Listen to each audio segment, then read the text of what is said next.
Three men advance on the rancher from behind, guns drawn for the kill. Jake breaks from cover, bullets screaming past his head. He tackles the assassin bare-handed, fighting for the life of the man he loves, knowing discovery means death for them both. Before we dive in, comment where in the world you're watching from, and don't forget to click subscribe. Dust swirled thick as a curtain across the canyon road when Jake Mercer first laid eyes on the Devil's Ridge Ranch. The sign hung crooked on the gate, weathered wood carved with letters that looked more like threats than welcome. Beyond it stretched a fortress of corrals and barns, all painted blood red against the dying sun. Jake pulled his horse to a stop, his throat dry as sandpaper. He had ridden 3 weeks from Missouri, chasing rumors of work and wages. But now, looking at the sprawling ranch that seemed to breathe hostility, he wondered if desperation had finally driven him into the jaws of something he could not escape. The ranch hand who met him at the gate was a wiry man with a scar running from eyebrow to jaw. He looked Jake up and down, with the kind of assessment usually reserved for livestock at auction.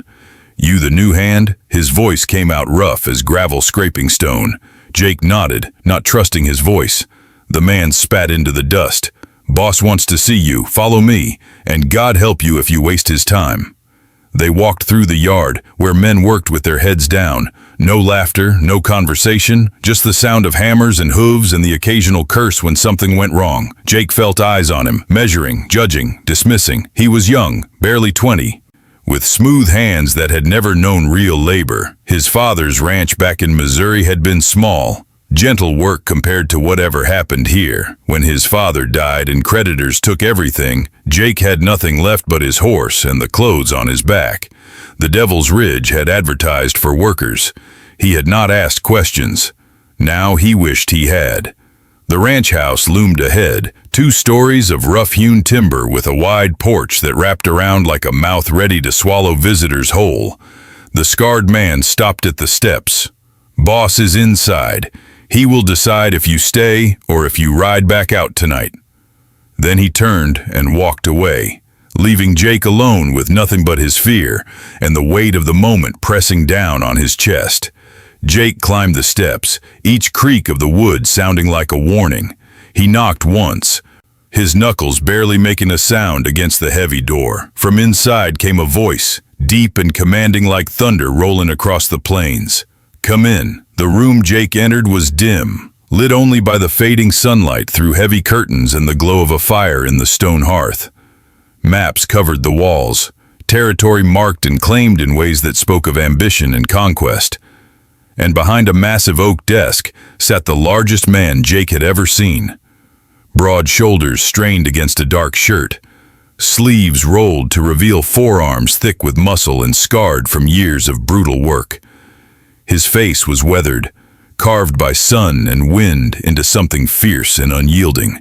Dark hair fell just past his collar, and eyes the color of storm clouds fixed on Jake with an intensity that made the young man feel stripped bare, every weakness exposed. The man did not stand. He simply leaned back in his chair, studying Jake the way a wolf studies prey before deciding whether to pounce or let it run. "You the hand from Missouri?" His voice filled the room, resonating in Jake's chest like the strike of a hammer. "Yes, sir." Jake managed to keep his voice steady. "Jake Mercer. I came about the work." The man's eyes narrowed. "Colton Hayes. I own this ranch and everything on it." He paused, letting that sink in. "The question is whether you are strong enough to be part of it." Jake swallowed hard. "I can work. I'm not afraid of hard labor." Colton stood then, rising to his full height, easily 6.5 feet of raw power. He moved around the desk with surprising grace for a man his size, each step deliberate and measured.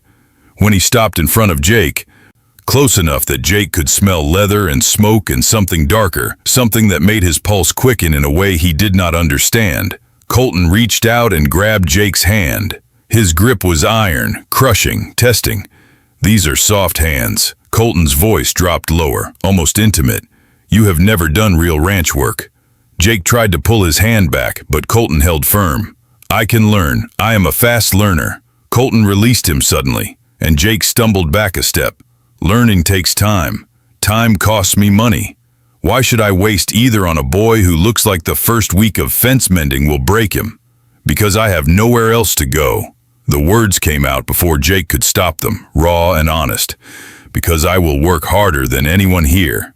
Because I do not quit. Something flickered in Colton's eyes. Too quick to read. He turned away, moving back to the desk. Every hand on this ranch follows my rules. No exceptions. You work dawn to dusk. You do not question orders. You do not leave without permission. And you do not cause trouble. Break any of those rules, and you are gone that same hour. Understood?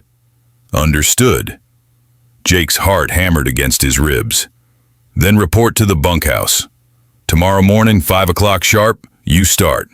Becker will show you what to do. Colton sat back down, picking up papers as if Jake had already ceased to exist. Jake turned to leave, relief flooding through him. He had made it through the first test, but as his hand touched the door, Colton's voice stopped him cold. One more thing, Mercer. Men have tried to run from this ranch before. They do not get far. Whatever you think you are getting into, you are wrong. This place changes people. The question is whether it will make you or break you. Jake left without answering because there was no answer to give. Outside, the sun had set completely, leaving the ranch bathed in shadows. He found his way to the bunkhouse, a long, low building that smelled of sweat and leather and tobacco. Inside, rough bunks lined the walls. A few men sat playing cards by lamplight. They looked up when Jake entered, their faces hard and suspicious. Fresh meat. One of them said, not quite laughing, "Hope you last longer than the last one." Jake ignored them, found an empty bunk at the far end, and lay down fully clothed. Through the thin walls, he could hear the wind howling across the plains, a sound like wolves calling to each other in the dark. He thought of Colton Hayes, of those storm cloud eyes and that crushing grip. He thought of the warning in that deep voice. And despite every instinct screaming at him to saddle his horse and ride through the night until he crossed 3 state lines, Jake closed his eyes and waited for dawn. When the bell clanged at 5 in the morning, Jake jolted awake, his body protesting the hard mattress and the cold that had seeped into his bones during the night. Around him, men moved with mechanical efficiency, pulling on boots and coats without a word. Jake scrambled to follow, his fingers clumsy with cold and nervousness. Outside, the world was still dark, stars fading into the deep blue that came just before sunrise. The air bit at his lungs with every breath. Becker, the scarred man from yesterday, stood waiting with arms crossed. He pointed at Jake without preamble. "You are with me today. We are riding fence line on the North Range. Keep up or get left behind." He turned and walked toward the stables, and Jake hurried after him, stumbling over his own feet in the pre-dawn darkness. They rode out as the sun broke over the horizon, painting the landscape in shades of gold and crimson. The Devil's Ridge stretched as far as Jake could see, rolling hills dotted with cattle, canyons cutting deep into the earth, mountains rising purple in the distance. It was beautiful and brutal all at once. A land that promised freedom and threatened death in the same breath. Becker rode ahead, never looking back to see if Jake followed. The message was clear. This was not a job where anyone held your hand or offered encouragement. You survived on your own strength, or you did not survive at all. The fence line ran for miles, barbed wire strung between weathered posts that needed constant repair. Becker showed Jake once how to dig a post hole, how to set the wood deep enough that it would not shift when cattle pressed against it, how to string the wire tight without snapping it. Then he handed Jake the tools and rode on to the next section, leaving the young man alone with blistered hands and aching muscles.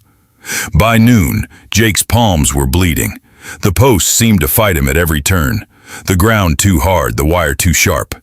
Sweat poured down his face despite the cold wind, and his shoulders burned with exhaustion. He wanted to stop, to rest, to curse this ranch and the man who owned it. But he thought of Colton's words. This place changes people. The question is whether it will make you or break you. Jake gritted his teeth and kept digging. When sunset came, Becker finally rode back. He looked at the work Jake had done, a dozen posts set and wired, and grunted, "Not terrible. You will do better tomorrow." They rode back to the ranch in silence, Jake barely able to stay in the saddle. His entire body screamed for rest. At the bunkhouse, he collapsed onto his bunk without eating, too exhausted even to remove his boots. He woke to the sound of the door slamming open. Colton Hayes filled the doorway, backlit by lamplight from outside. His presence seemed to suck all the air from the room. Every man in the bunkhouse went still, conversations dying mid-sentence. Colton's eyes swept the room and landed on Jake. Mercer. Outside. Now. Jake's heart dropped into his stomach. He had failed somehow. Colton was going to send him away. He forced himself to stand, legs shaken, and followed the massive rancher out into the night. Colton walked toward the barn, and Jake trailed behind, dread building with every step. Inside the barn, away from prying eyes, Colton finally stopped and turned to face him. "Becker says you worked hard today." Colton's voice was quieter now, almost conversational, but no less intense. "Says you did not quit, even when your hands were bleeding." Jake did not know what to say to that. He held up his bandaged palms, evidence of the day's brutality. Colton stepped closer, and Jake's breath caught. The rancher was so close, Jake could feel the heat radiating from his body, could see the faint scar that ran along his jaw, could smell the scent of leather and whiskey that clung to him like a second skin. Most men quit the first day. Colton's voice dropped even lower, rough and intimate. "They cannot handle the work, cannot handle me." His eyes locked onto Jake's, searching for something. "But you are still here." Jake swallowed hard, his pulse racing. "Told you I do not quit." Colton's hand reached out, rough fingers grasping Jake's chin, tilting his face up to the lamplight. The touch sent electricity down Jake's spine, every nerve suddenly awake and burning. "We will see. Working fence line is the easy part. Tomorrow you start with the cattle, breaking the wild ones, roping, branding. That is when men show who they really are." Jake could not look away from those storm cloud eyes. He felt pinned, captured, like prey under the gaze of something far more powerful. And beneath the fear, something else stirred, something he had never felt before. A pull toward this dangerous man, a need to prove himself worthy of that intense attention. "I can handle it." Colton's thumb brushed across Jake's lower lip, a gesture so unexpected Jake forgot to breathe. "Can you? Because I do not tolerate weakness. I do not coddle. If you stay on this ranch, you belong to me.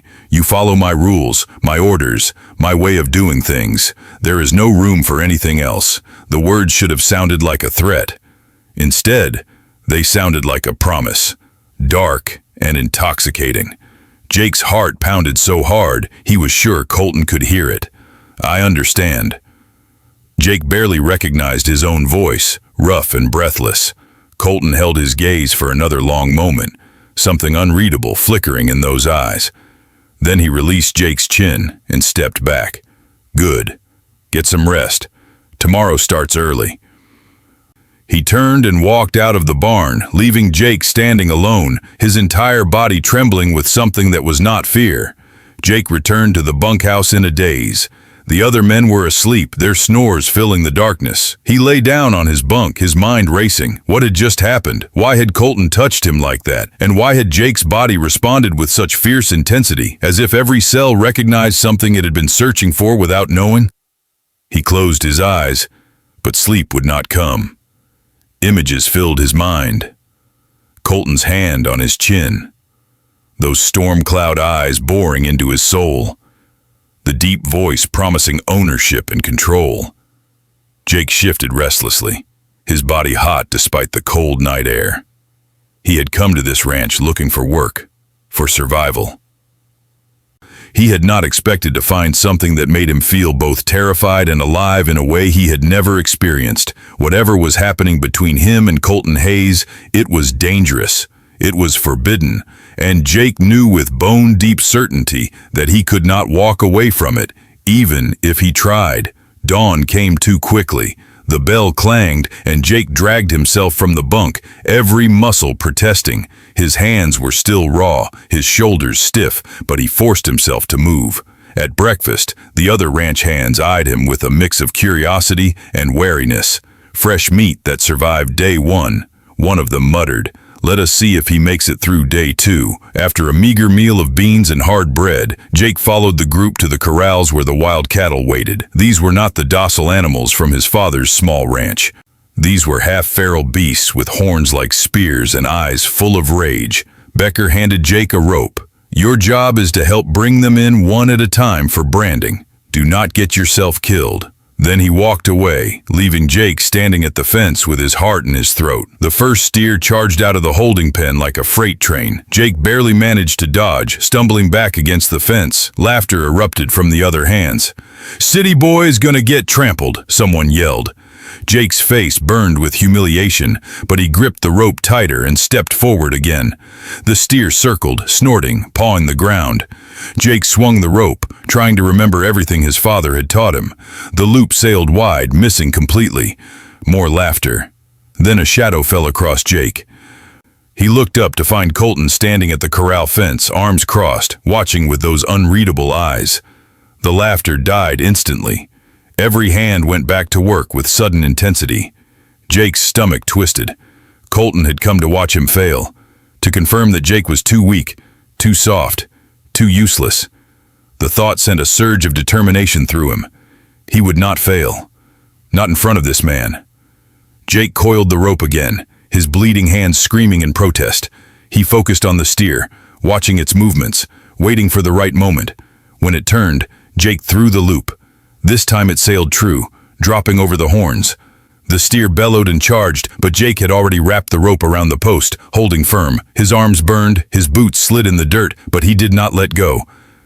Other hands rushed in to secure the animal, and when they led it away for branding, Jake stood gasping, his entire body shaking. He dared to glance at Colton. The rancher's expression had not changed, but something in his eyes seemed different.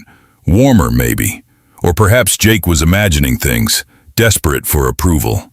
Colton pushed off from the fence and walked away without a word, but Jake felt the absence of that gaze like a physical loss. The day dragged on, each steer a battle, each rope throw a test. By the time the sun began to set, Jake could barely stand. His hands were bleeding again, his arms numb, his legs trembling. But he had not quit. He had roped 6 steers, helped brand a dozen more, and survived without getting trampled or gored. As the other hands drifted toward the bunkhouse for supper, Jake leaned against the corral fence, trying to catch his breath. "You did well today," the deep voice came from behind him. Jake spun to find Colton standing close, too close, invading the space between them with his overwhelming presence. The rancher's eyes traveled over Jake's battered body, lingering on the blood-soaked bandages. Most men would have quit hours ago. Jake straightened despite the pain. "I told you I do not quit." Colton's lips curved into something that might have been a smile, though it looked more like a predator baring teeth. "You are stubborn. I like that." He reached out, and Jake froze as those rough fingers wrapped around his wrist, lifting his injured hand to examine it. "These need proper care. Come with me." It was not a request. Colton turned and walked toward the ranch house, and Jake followed because there was no other choice, because every fiber of his being wanted to be wherever this man led. Inside the house, Colton guided him to the kitchen, a space that felt too domestic, too intimate after the brutality of the day. He pulled out a chair. "Sit." Jake sat, his legs grateful for the rest. Colton moved with surprising efficiency, gathering supplies, clean water, cloth, salve that smelled of herbs and something sharper. He pulled another chair close, so close their knees almost touched, and took Jake's hand in his own. The touch was gentle now, careful. As Colton cleaned away the blood and dirt, Jake watched, mesmerized by the contrast. These massive, powerful hands that could break bones with ease, now tending to his wounds with a tenderness that made Jake's chest ache. "You need to learn to wrap your hands before working." Colton's voice was low, meant only for the space between them. "Otherwise, you will not last a month." Jake could not respond.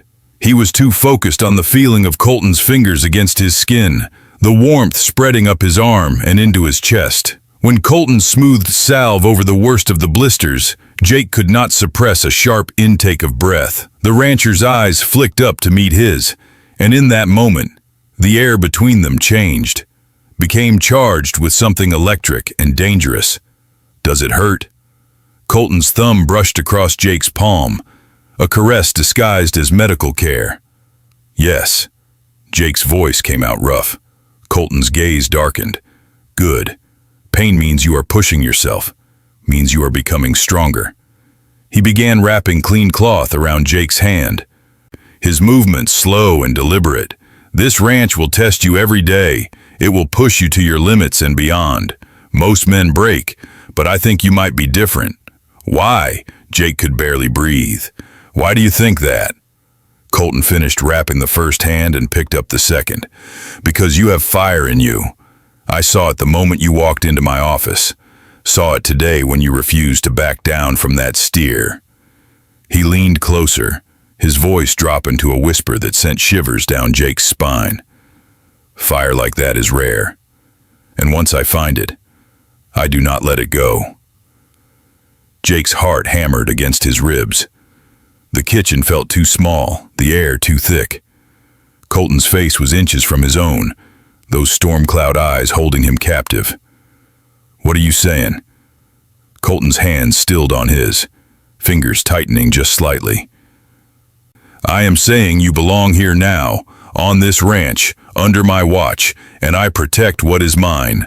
The words should have frightened Jake, should have sent him running. Instead, they ignited something deep in his core, a longing he had never known existed. He wanted to belong to this fierce, dangerous man, wanted to be claimed and protected and pushed to his limits. The realization terrified him, but it also felt like coming home after a lifetime of wandering. Colton released his hands, the loss of contact like a physical blow. "Get some food and rest. Tomorrow we ride out to check the north herd. Just you and me." He stood, towering over Jake once more. "And Mercer? Wear gloves." Jake nodded, not trusting his voice. He left the kitchen on shaking legs, his mind reeling. Tomorrow, alone with Colton in the vast emptiness of the range. The thought filled him with equal parts anticipation and terror. That night, Jake lay in his bunk, unable to sleep despite his exhaustion. Around him, the other hand snored and shifted, oblivious to the storm raging inside him. He kept replaying every moment with Colton, the intensity of that gaze, the gentleness of those dangerous hands, the possessive promise in that deep voice. Jake had never felt desire before, had never understood what it meant to want someone so completely it became a physical ache. Now he understood, and it was consuming him. He thought about the morning, about being alone with Colton miles from anyone else. What would happen out there, away from watching eyes? Jake's body burned with possibilities, with a hunger he did not fully comprehend, but could not deny. He had come to this ranch broken and desperate. Now he was becoming something else entirely, something shaped by the brutal work and the even more brutal attraction to the man who owned everything around him, including, Jake was beginning to realize, his heart. The pre-dawn air bit like knives when Jake stepped out of the bunkhouse the next morning. Colton was already waiting by the stables, 2 horses saddled and ready. He wore a heavy coat that made his shoulders look even broader, a hat pulled low against the wind. When he saw Jake approaching, something flickered in his eyes, gone too quick to name. "You ready?" His breath misted in the cold air. Jake nodded, not trusting his voice. They mounted in silence and rode out as the first hint of light touched the eastern sky. The ranch fell away behind them, swallowed by the rolling hills and the endless stretch of wild country. They rode for an hour without speaking, the only sounds the creak of leather and the rhythmic thunder of hooves against frozen ground. Jake watched Colton from the corner of his eye, the way he sat his horse with absolute command, the way his gaze swept the landscape with the confidence of a man who knew every rock and canyon by heart. When they reached the North Range, the sun had broken free of the horizon, painting the world in shades of amber and rose. The herd grazed in a wide valley, hundreds of cattle moving like a dark river across the grassland. Colton pulled his horse to a stop on a ridge overlooking them. "Beautiful, is it not?" His voice carried a rare softness. "This is what I built, what I fought for." Jake looked at the vista spread before them, understanding for the first time what drove a man like Colton. This was not just land. It was freedom, power, a kingdom carved from wilderness, through blood and will. "How long have you been here?" Jake asked. 15 years, Colton's jaw tightened. Came west with nothing but a gun and determination. Every acre, every head of cattle, I earned with my own hands. He turned to look at Jake, and the intensity in his gaze made Jake's breath catch. "This ranch is everything to me, and I will do whatever it takes to protect it." The unspoken message hung between them, including using people, including breaking them if necessary. Jake should have felt warned. Instead, he felt drawn closer to the flame. What happened to the last hand? The one before me? Colton's expression went cold. He ran, thought he could steal from me and disappear into the night. Jake's stomach clenched. "What did you do?" "Found him 3 days later." Colton's voice was flat, emotionless. "Brought him back, made an example. No one steals from me. No one runs from me." The threat was clear, but beneath it, Jake heard something else. A desperate need for loyalty, for someone who would stay not because they were forced to, but because they chose to. "I am not going to run." Jake met that fierce gaze without flinching. "And I am not going to steal. I am here because I want to be." Colton studied him for a long moment, searching for lies, for weakness. Then he turned his horse and started down the slope toward the herd. "Come on, we have work to do." They spent the morning moving through the cattle, checking for injuries, for sickness, for the telltale signs of predators. It was hard, physical work, and Jake threw himself into it with fierce determination. He wanted to prove himself, to show Colton he was worth keeping. Every time he handled a steer competently, every time he spotted a problem before Colton had to point it out, he felt a surge of pride. And when Colton gave him a brief nod of approval, Jake's chest swelled with warmth that had nothing to do with the exertion. By midday, they stopped to rest by a stream. Colton unsaddled his horse, letting the animal drink and graze. Jake followed suit, his muscles grateful for the break. They sat on a fallen log, eating cold biscuits and dried meat. The silence between them was comfortable now, the tension from earlier easing into something softer. Jake watched the water flow over smooth stones, feeling more at peace than he had in months. "You think about home much?" Colton's question came quietly, surprising Jake with its intimacy. Jake shrugged. "Not much left to think about. Father is dead, ranch is gone, no family, no ties." He looked down at his hands, now properly wrapped in the gloves Colton had insisted on. "This is home now, I suppose." Colton turned to study him, and Jake felt the weight of that gaze like a physical touch. "You are young to be so alone. How old are you?" 20 last month. "And you?" The question slipped out before Jake could stop it. Too personal, too familiar. But Colton did not seem offended. 35. Old enough to know what I want. Young enough to fight for it. He leaned back, his shoulder brushing against Jake's. The contact sent electricity through Jake's body. Out here, age does not matter much. Only strength, only will. You have both, even if you do not realize it yet. Jake's heart raced. The compliment felt like more than words. It felt like recognition, like being seen for the first time in his life. "Thank you, for giving me a chance, for not sending me away." Colton's hand moved, settling on Jake's thigh. The touch was casual, could have been accidental, but the way his fingers pressed into the muscle told Jake it was deliberate. "I do not give chances. I take what I want. And what I want is someone strong enough to stand beside me, not behind me. Someone who can handle this ranch and handle me." His voice dropped lower. "The question is whether that someone is you." Jake could not breathe, could not think. All he knew was the heat of Colton's hand burning through the fabric of his pants, the intensity of those storm cloud eyes holding him captive. "I want to be." The admission came out raw, honest. "I want to prove I can." Colton's fingers tightened. "Then you will have to endure more than hard work. You will have to endure me, my temper, my demands, my need to control everything around me. Can you handle that, Jake? Can you submit to me completely, knowing I will push you harder than anyone else would?" The words sent fire through Jake's veins. He understood now what was happening between them, this dangerous dance of power and desire. Colton was offering more than a job. He was offering ownership, possession, a connection that would consume them both. And Jake wanted it with a desperation that terrified him. "Yes." His voice shook, but his gaze held steady. "I can handle it. I want to." Colton's eyes darkened with something primal. "Prove it. Stand up." Jake stood on trembling legs. Colton rose to tower over him, and then with deliberate slowness, he reached out and pulled Jake close. Their bodies pressed together, chest to chest, and Jake felt the solid wall of muscle, the heat radiating through layers of clothing. Colton's hand came up to cup the back of Jake's neck, fingers tangling in his hair. "If I claim you, there is no going back. You belong to me completely. Say it. I belong to you." The words fell from Jake's lips like a vow. Colton's grip tightened, and then he was leaning down, his mouth hovering just above Jake's. The world narrowed to the space between them, to the thunder of two hearts beating in sync.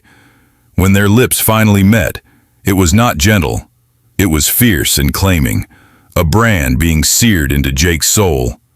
He gasped against Colton's mouth, his hands coming up to grip those broad shoulders, needing something to anchor him as sensation crashed through his body like a storm.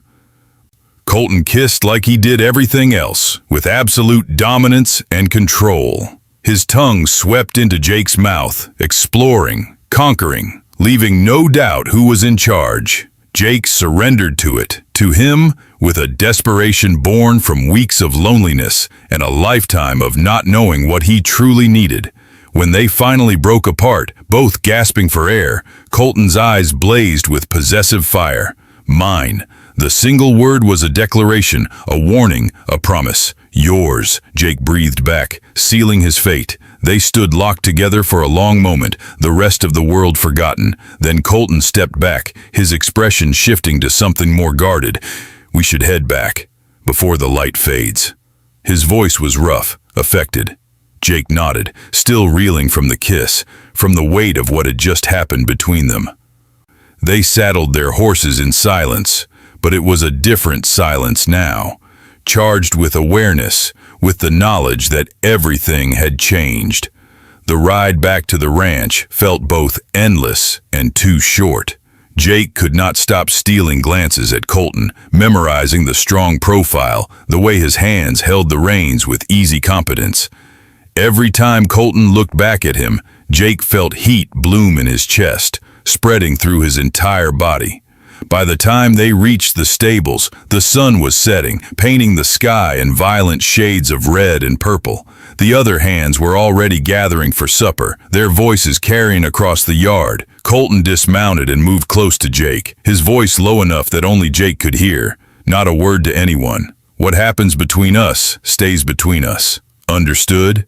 Jake nodded, understanding the danger. In this world, in this time, what they had done could get them both killed. It had to remain secret, hidden in the shadows. Colton's hand brushed against his for just a second, a fleeting touch that felt like a promise. "Go eat. Rest. Tomorrow we continue as if nothing has changed." But everything had changed.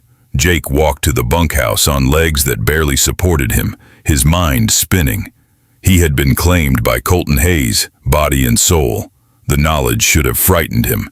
Instead, it filled him with a fierce joy, a sense of rightness he had never experienced. Whatever came next, whatever trials this ranch and this man threw at him, Jake knew he would endure, because he had found something worth enduring for. The days that followed fell into a brutal rhythm, work from dawn until dusk, pushing cattle, mending fences, breaking horses. Jake's body grew stronger, his hands calloused, his muscles hardened, but the real change was happening inside him. Every night, long after the other hands had fallen asleep, Colton would come to the barn, and Jake would be waiting. In those stolen hours, surrounded by the smell of hay and leather, They came together with a hunger that bordered on madness. Colton taught Jake what it meant to surrender completely, to give himself over to someone else's control. And in return, Jake discovered a strength he had not known he possessed. The strength to submit without breaking, to bend without losing himself. Their connection deepened with every touch, every whispered word in the darkness. Colton's hands mapped every inch of Jake's body, claiming territory, leaving marks that would fade by morning, but burned in Jake's memory forever. "You are mine," Colton would growl against Jake's neck, his teeth grazing sensitive skin. "No one else will ever touch you like this. No one else will ever have you." And Jake would arch into him, desperate for more, for everything. "Only you, only ever you." The vow became a prayer, repeated in the dark until it was carved into Jake's bones. But outside those hidden moments, they maintained the charade, boss and hired hand, nothing more. Jake learned to hide the longing in his eyes when he looked at Colton across the yard, learned to accept orders with respect, but not the devotion he felt burning in his chest. And Colton, for his part, was harder on Jake than any other hand, pushing him relentlessly, never showing favoritism. If anything, he demanded more from Jake than from anyone else, as if testing him, making sure he would not break under the pressure. One afternoon, 3 weeks into Jake's time at the ranch, trouble arrived in the form of a neighboring rancher named Garrett Stone. He rode in with 5 armed men, their faces hard with anger. Colton met them at the gate, and Jake watched from the corral, his stomach clenching with unease. The conversation started civil but quickly turned heated. Stone accused Colton of moving his boundary markers, of stealing land that rightfully belonged to Stone's ranch. Colton's voice remained calm, but Jake could see the tension in his shoulders, the way his hand drifted toward the gun at his hip. "You calling me a thief?" Colton's voice carried across the yard, cold as winter steel. Stone sneered. "I am calling you a lot of things, Hayes, and if you do not move those markers back where they belong, I will make you." The threat hung in the air. The ranch hands stopped working, hands moving toward weapons. Jake's heart hammered. This could turn into a bloodbath in seconds. Colton took a step forward. "You want to make me? Then try. But know that anyone who draws on me or mine will not leave this ranch breathing." The promise of violence was absolute. Stone's men shifted nervously, suddenly less confident. Their boss might be willing to die for his pride, but they were not. After a tense moment, Stone spat into the dirt. "This is not over, Hayes." He yanked his horse around and rode out, his men following quickly. The yard relaxed, men returning to work with nervous laughter. But Colton's face remained dark. He stalked toward the house without a word. Jake hesitated, then followed. He found Colton in his office, pouring whiskey with shaking hands. The mask of control had cracked, revealing the fury beneath. "Colton?" Jake's voice was soft. Colton slammed the glass down, amber liquid sloshing. "They want to take everything from me, everything I have built, and they will not stop until they destroy me or I destroy them." Jake stepped closer. "Then we fight." Colton turned, and the anguish in his eyes took Jake's breath away. "You do not understand. I have killed men for this ranch, shed blood to keep what is mine, and I will do it again if I have to. But every time, it takes a piece of my soul." His voice broke. "I am tired, Jake. Tired of fighting alone." Jake crossed the distance between them and wrapped his arms around Colton's waist, holding him tight. "You are not alone anymore. I am here. I will fight beside you." Colton's arms came around him, crushing Jake against his chest. The embrace was desperate, needy, so different from the controlled touches in the barn. For long minutes they stood locked together, drawing strength from each other. Then Colton pulled back, his hands framing Jake's face. "I do not deserve you." Jake shook his head. "You saved me, gave me purpose when I had nothing. Whatever you need from me, it is yours." Colton's kiss this time was tender, reverent, as if Jake were something precious that might shatter. When they parted, his eyes had regained some of their fire. "Stay with me tonight, in my room, not the barn. I need you close." The risk was enormous. If anyone saw, If anyone suspected, they would both face brutal consequences. But Jake did not hesitate. Yes. As darkness fell over the ranch, Jake slipped into the main house through the back entrance. Colton's room was sparse but comfortable, dominated by a large bed that promised things Jake had only dreamed about. When Colton closed and locked the door behind them, the last of Jake's reservations melted away. They came together with a desperation born from weeks of restraint, of stolen glances and hidden longing. Colton's hands were everywhere, removing clothes with practiced efficiency, revealing skin that had been tormented by imagination. Jake surrendered to the overwhelming sensation of being wanted, being claimed so completely. Every touch was a revelation, every whispered word a brand searing into his soul. Colton worshipped him with hands and mouth, learning every sensitive place, every response that made Jake gasp and arch into the touch. When they finally joined together, moving as one in the lamplight, Jake understood what it meant to be possessed. Colton took him with fierce tenderness, powerful and controlled, whispering dark promises against Jake's neck. "You are mine forever. No one else will ever have you like this." Jake could only moan his agreement, lost in waves of sensation that crashed over him like prairie storms. The pleasure built and built until Jake thought he would shatter, and when release finally came, it was like lightning striking, blinding and all-consuming. Colton followed moments later, Jake's name torn from his throat like a prayer. Afterward, they lay tangled together, sweat cooling on heated skin. Colton held Jake close, one possessive arm wrapped around his waist, as if even in sleep he could not bear to let go. Jake pressed his face against Colton's chest, listening to the steady thunder of his heartbeat, feeling safer than he had ever felt in his life. This dangerous man, this fierce rancher who terrified everyone around him, held Jake like he was something precious and irreplaceable. "I love you." The words slipped out before Jake could stop them, raw and honest in the darkness. He felt Colton go still, the breathing pattern changing. Fear flooded through him. It was too soon, too much. He had ruined everything. But then Colton's hand came up to tangle in his hair, tilting Jake's face up to meet his gaze. Those storm cloud eyes held such intensity Jake could barely breathe. "I have never said those words to anyone."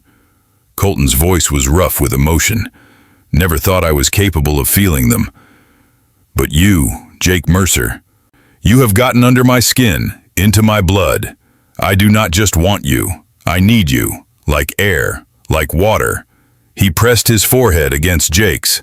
"I love you, and I will burn down anyone who tries to take you from me." Jake's eyes filled with tears he did not bother to hide. The vulnerability in Colton's confession, the admission from a man who showed weakness to no one, meant everything.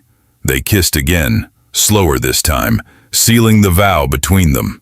Eventually, exhaustion claimed them both, and they slept wrapped around each other as the prairie wind howled outside, oblivious to the storm gathering on the horizon. Dawn came too quickly. Colton woke Jake with gentle kisses, but the tenderness faded as reality intruded. "You need to get back to the bunkhouse before the hands wake." Jake nodded, understanding the necessity, but hating it. They dressed in silence, stealing touches whenever they could. At the door, Colton pulled Jake close one last time. "Be careful today. Stone will not let yesterday go. He will come back with more men, looking for blood. Stay close to the ranch buildings." Jake wanted to argue, to insist he could handle himself, but the genuine fear in Colton's eyes stopped him. "I will be careful, I promise." He slipped out into the pre-dawn darkness, his body still singing from their night together. He made it back to the bunkhouse without being seen, sliding into his bunk just as the wake-up bell began to clang.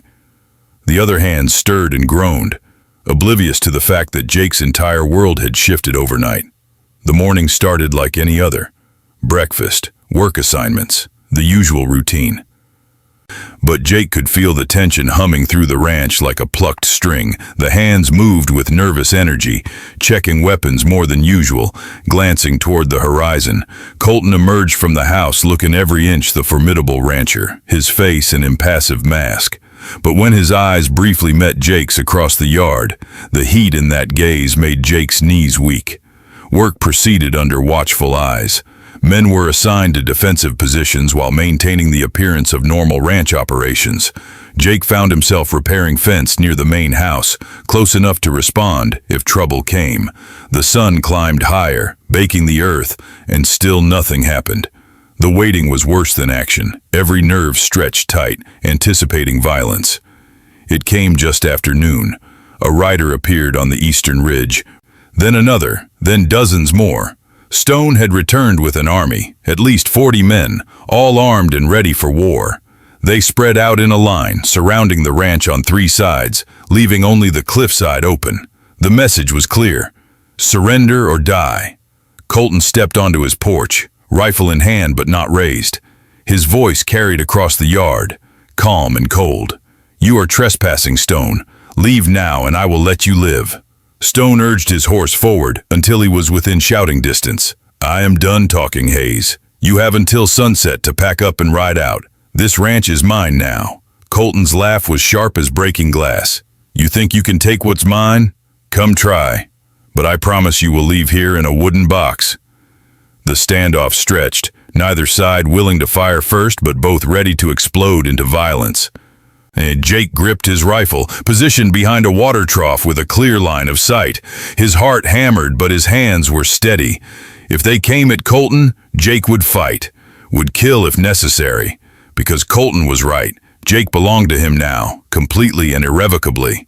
And he would defend what was theirs with his last breath. Stone raised his hand, and his men began to advance slowly, spreading out to surround the ranch buildings.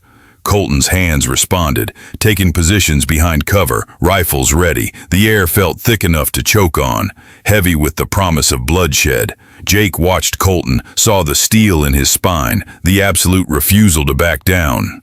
This man had built his kingdom through will and violence, and he would defend it the same way. Then everything happened at once. Stone gave a signal, and his men opened fire. Bullets ripping through the air. The ranch hands returned fire, the thunder of gunshots deafening. Jake aimed and squeezed the trigger, saw one of Stone's men fall from his horse. Guilt and satisfaction warred in his chest, but there was no time to think. Only react, reload, fire again. Men screamed. Horses reared in panic. Smoke filled the yard, acrid and choking. Through the chaos, Jake kept track of Colton, watched him work his rifle with deadly efficiency, dropping attackers with every shot. The man was magnificent in his fury, a force of nature unleashed, but there were too many enemies. For every man that fell, 2 more pressed forward.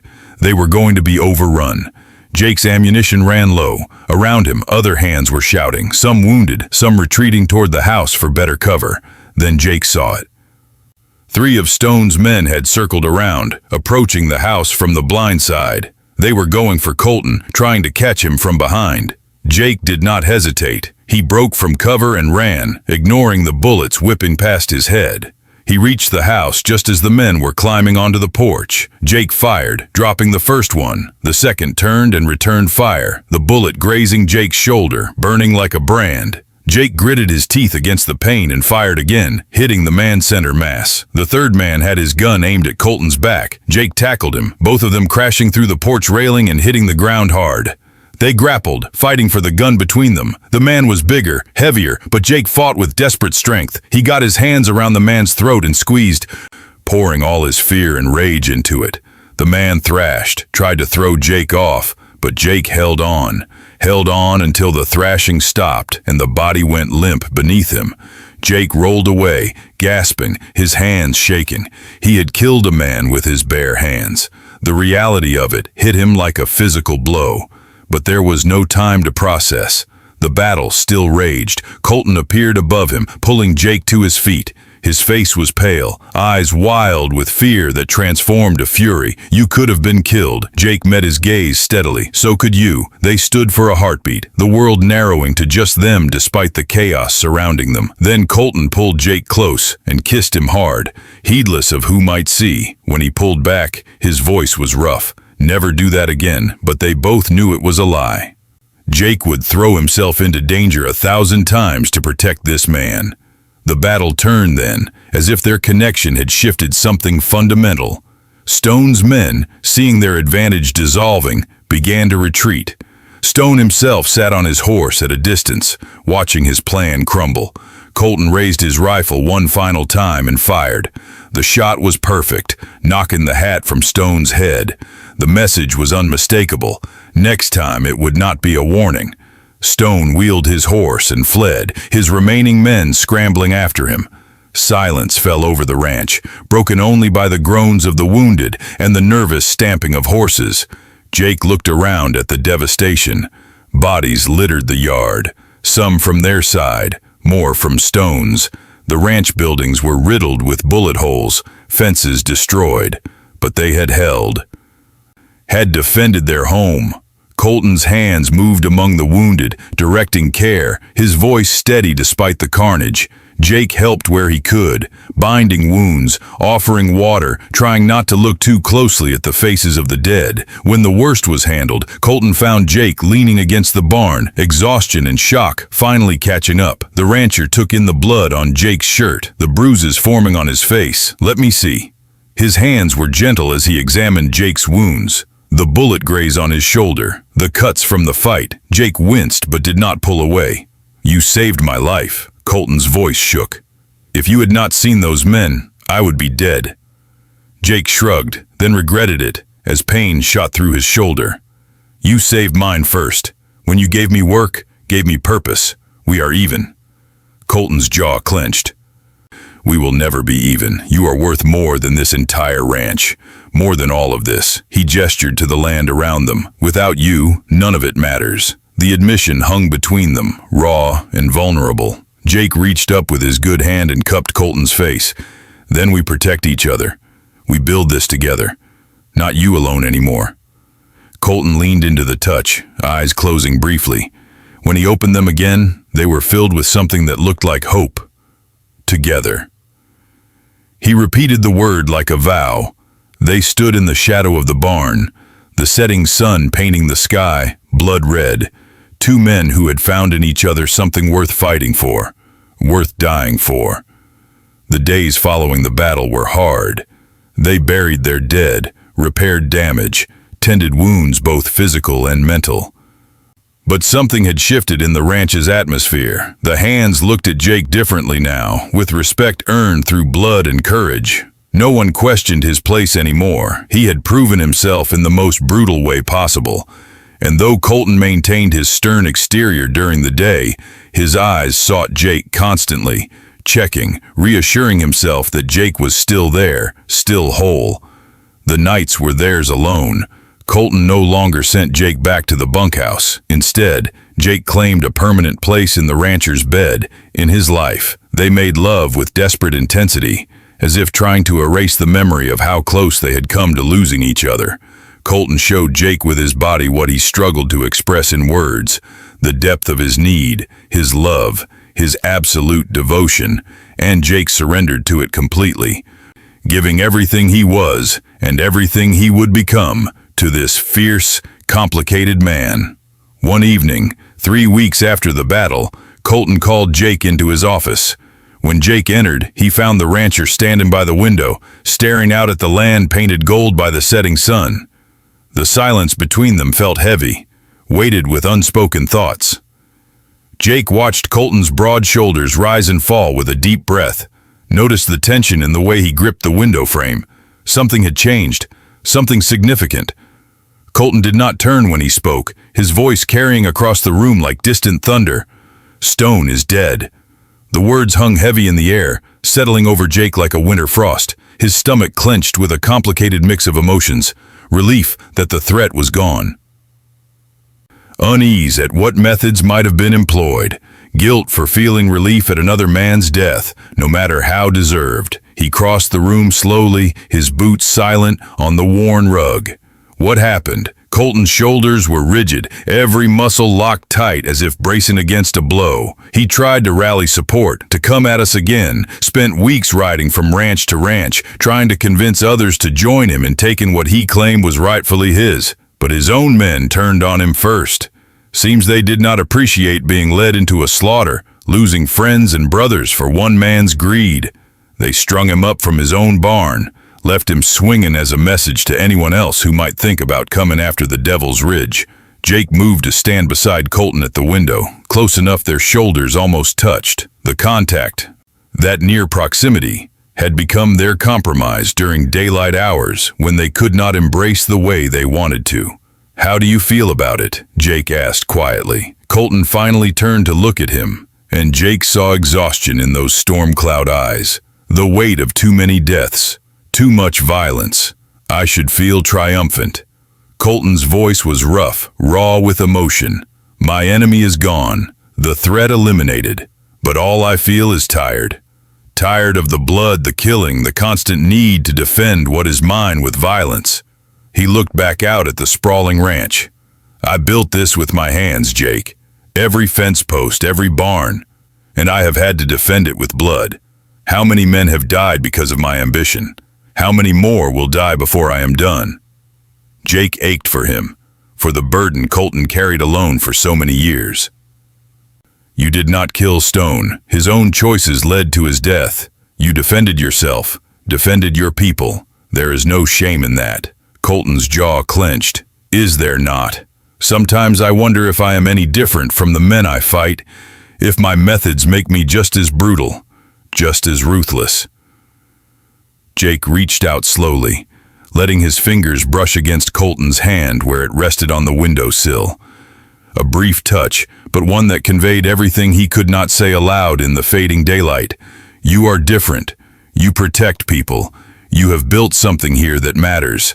Something that gives people like me a second chance. That makes you nothing like Stone or men like him." Colton's fingers curled around Jake's for just a moment before releasing. The touch was fleeting, but it grounded them both. "Thank you for being here, for understanding the darkness that comes with this life." They stood together in silence as the sun continued its descent, painting the office in shades of amber and crimson. Finally, Colton moved away from the window and crossed to his desk. The moment of vulnerability passed, replaced by the practical rancher once more. "Stone's ranch is up for auction. The bank is selling it to cover his debts and the damages he incurred. The land borders ours on two sides. Good grazing, solid water rights." Jake waited, sensing there was more. Colton picked up a document from his desk, his fingers tracing the edges as if the paper held some secret. "I am buying it. The purchase will combine it with the Devil's Ridge. It will make us the largest ranch operation in 3 territories. Give us control of the entire valley and the mountain passes beyond." He looked at Jake, and there was vulnerability flickering in his eyes, a question hidden beneath the business discussion. "That is good strategy," Jake said carefully, wondering where Colton was leading.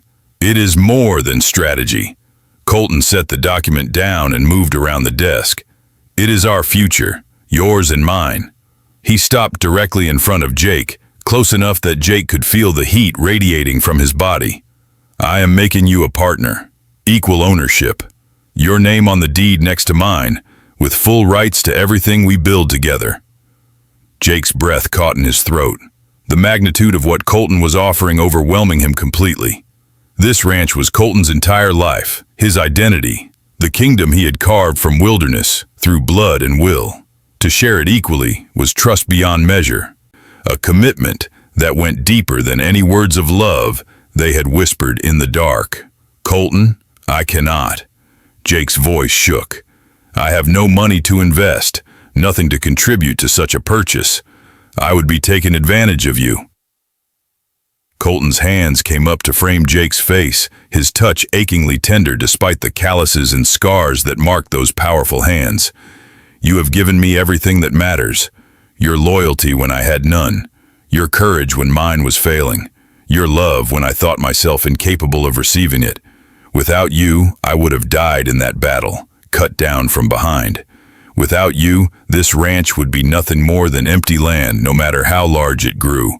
He pressed his forehead to Jake's, their breath mingling in the small space between them. I want to build a life with you, Jake. A real partnership in every way. Not hidden, not secret, but legal and binding in the only way this world allows us. Say yes. Tears burned in Jake's eyes, overwhelming emotion threatening to break through the careful control he maintained. This was more than he had ever dreamed possible, more than he had dared to hope for when he rode onto this ranch 5 months ago, desperate and alone. Yes, the word came out rough, choked with feeling. Always yes, Colton, to anything you ask. They kissed then, heedless of the windows, of the possibility of being seen. It was a kiss of promise and commitment, sealing a bond that went beyond the physical, beyond even love. When they pulled apart, Colton handed Jake a pen, his hand steady despite the emotion Jake could read in his eyes. Sign here, your new life starts now, partner. Jake's hand trembled as he took the pen and signed his name next to Colton's on the deed. Jacob Mercer, partner and equal owner of the Devil's Ridge and Stone Valley Ranch. The letters seemed to shimmer in the lamplight, transforming him from a hired hand into something permanent, something that belonged. He set the pen down and looked up to find Colton watching him with such intensity it stole his breath. Now you cannot leave, even if you wanted to. Colton's voice held a note of fierce possession. You are bound to this land, and to me, in a way that cannot be easily broken. Jake smiled through the tears that finally spilled over. I never wanted to leave. From the moment you offered me your hand in that office, I was yours. This just makes it official. Jake did not know what to say. Part of him felt relief that the threat was gone. Part of him felt sick at the violence that permeated this world they lived in. Colton finally turned to face him. His ranch is up for auction. Bank is selling it to cover debts. Jake waited, sensing there was more. Colton crossed to his desk and picked up a document. I am buying it, combining it with ours. It will make us the largest ranch in the territory. He looked at Jake, vulnerability flickering in his eyes. I am making you a partner, equal ownership, your name on the deed next to mine. Jake's breath caught. The magnitude of what Colton was offering overwhelmed him. This ranch was Colton's entire life, his identity. To share it equally was trust beyond measure. Colton, I cannot. I have no money, nothing to contribute. Jake's voice shook. Colton closed the distance between them and took Jake's face in his hands. You have given me everything that matters. Your loyalty, your courage, your love. Without you, I would have died in that battle. Without you, this ranch would be empty, no matter how large it grew. He pressed his forehead to Jake's. I want to build a life with you, a real partnership. Say yes. Tears burned Jake's eyes. Yes, always yes. They kissed, sealing the promise between them. When they pulled apart, Colton handed Jake a pen. Sign here. Your new life starts now. Jake's hand trembled as he signed his name next to Colton's on the deed. Jacob Mercer, partner and owner of the Devil's Ridge Ranch. It felt like a dream, impossible and perfect. That night, they celebrated in the privacy of their room. Colton made love to Jake with a tenderness that brought tears to both their eyes. Every touch a promise. Every whispered word a vow of forever. Afterward, they lay tangled together, Colton's fingers tracing lazy patterns on Jake's skin. I never thought I would have this. The rancher's voice was soft in the darkness. Companionship, love, someone to share everything with. I was prepared to die alone, hard and bitter. But then you walked through my door, all defiance and desperation, and everything changed. Jake pressed a kiss to Colton's chest. I was broken when I came here, lost everything and did not know how to go on. You gave me purpose, gave me strength I did not know I had, gave me love I never thought I deserved. He looked up to meet Colton's gaze. You saved me in every way a person can be saved. Colton's arms tightened around him. We saved each other. That is what makes this work. We are both broken in our own ways, but together we are whole. The weeks turned to months, and the combined ranch flourished under their joint leadership. Jake proved to have a natural talent for the business side, handling accounts and negotiations that Colton had always struggled with. In turn, Colton's expertise in managing land and cattle ensured their herds grew healthy and strong. They were a perfect balance, each complementing the other's strengths, covering the other's weaknesses. The hands adjusted to the new dynamic, accepting Jake's authority without question. But the greatest challenge came not from work, but from the outside world. Rumors began to spread about the two ranchers who lived together, who were never seen with women, who seemed unnaturally close. Most people were too afraid of Colton to voice suspicions openly, but the whispers persisted. Jake felt the weight of judgment whenever they went to town for supplies, saw the sideways glances, the hastily turned backs. It wore on him, the constant need to hide what they were to each other. One night, after a particularly difficult trip to town, where the general store owner had refused to serve them, Jake sat on the porch in brooding silence. Colton joined him, 2 glasses of whiskey in hand. "Talk to me." The rancher's voice was gentle. Jake took the offered glass and drank deeply. "I am tired of hiding, tired of pretending you are just my business partner when you are everything to me. I know we have to be careful, but sometimes I just want to tell the whole damn world that I love you." Colton was quiet for a long moment, staring out at the star-scattered sky. "I know, I feel it too. The constant vigilance, the fear of being discovered. It is exhausting. But the alternative is death, Jake. Not just social ruin, actual death. Men like us, if we are found out, we hang. Or worse. I cannot lose you. I would rather endure a lifetime of hiding than risk one day without you." Jake understood the truth of it, but it did not make it easier. What kind of life is this? Always looking over our shoulders, never able to show the world what we mean to each other. Colton reached over and took Jake's hand, their fingers intertwining. "It is the life we have, and it is enough because we have each other. Out here, on our land, we can be ourselves. In our home, in our bed, we do not have to hide. The rest of the world can go to hell." Jake squeezed his hand. "You're right. I am sorry. I am just being selfish."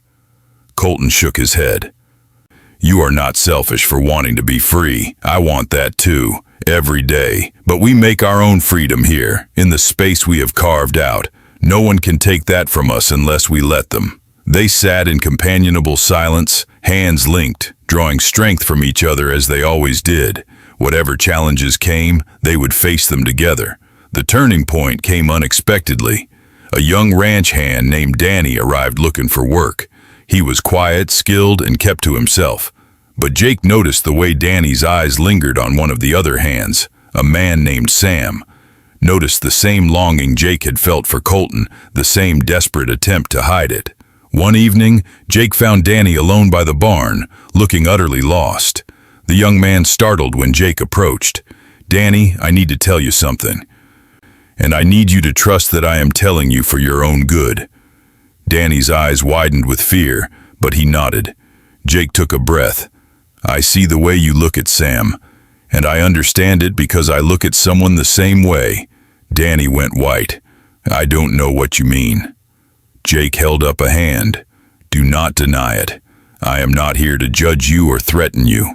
I am here to tell you that you are not alone, that there are others like us who have found a way to survive." Danny's composure cracked. "You mean you and the boss? I thought I was imagining things, but the way you two are around each other." Jake nodded. "Yes, me and Colton. We keep it hidden because we have to. But within these walls, we have built something real." Danny's eyes filled with tears. "I thought I was the only one, thought I was cursed or broken somehow." Jake's heart ached for this young man facing the same fears he had carried for so long. "You're not broken. You're just different. And in this world, different gets you killed if you're not careful. But it does not have to be lonely." Jake hesitated, then made a decision. If you and Sam want to pursue something, do it quietly, and know that Colton and I will protect you both as best we can.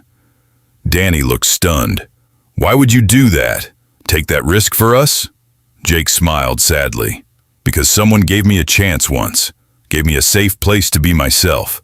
And maybe if we build that here, create a refuge for people like us, then this ranch becomes more than just land and cattle. It becomes hope. Word spread quietly among the hands, and over the next year, the Devil's Ridge Ranch became known in certain circles as a place where men who loved other men could find safety and acceptance. Colton grumbled about the risk, but Jake saw the way his lover's eyes softened when he watched Danny and Sam working side by side, no longer hiding their connection within the ranch boundaries. They were careful, always vigilant, but they had created something precious, a community built on understanding and mutual protection. 5 years after Jake first arrived at the ranch, he stood on the porch watching the sun set over land that now stretched farther than the eye could see. The Devil's Ridge had grown into an empire, prosperous and respected. But more than that, it had become home.